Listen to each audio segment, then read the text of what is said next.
slightly, I might get the words.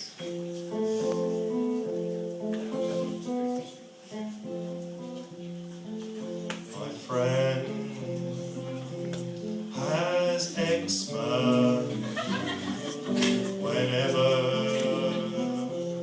he is down, I say your troubles will make you wiser. He just looked at me and he frowned.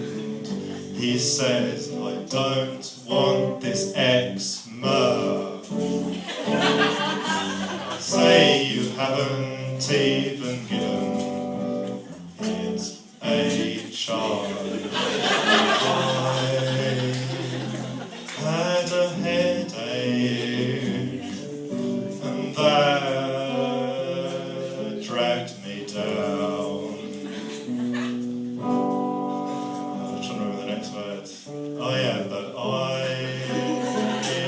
got through it and carried on with what I was doing.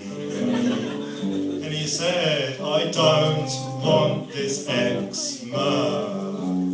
And I say, you haven't even given it a chance.